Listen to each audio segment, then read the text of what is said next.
chung nung Lucifer em poi nghe mo i khoi ta gale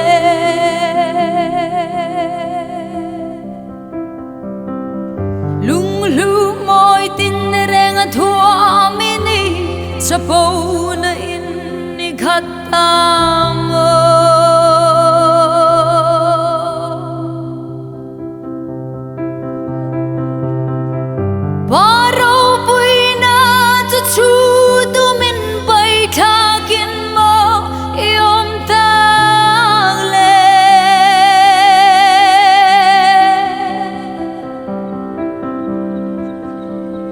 siam tu na ampui siam adam eng poi nghe mo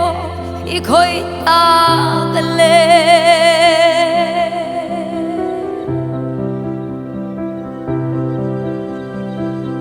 balam lian sial chunu chonin mani lam tuang i sial ta mo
farin ha song re om lo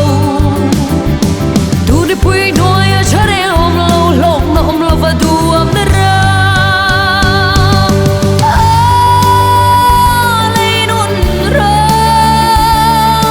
fam mai te la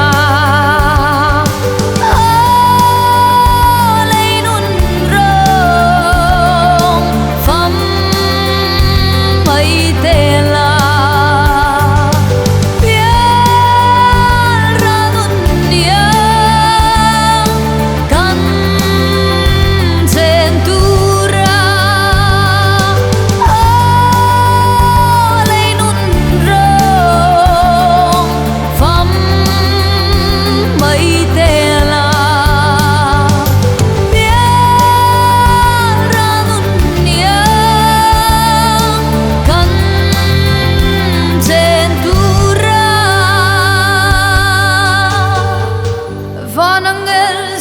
chung nung Lucifer en poi nghe mo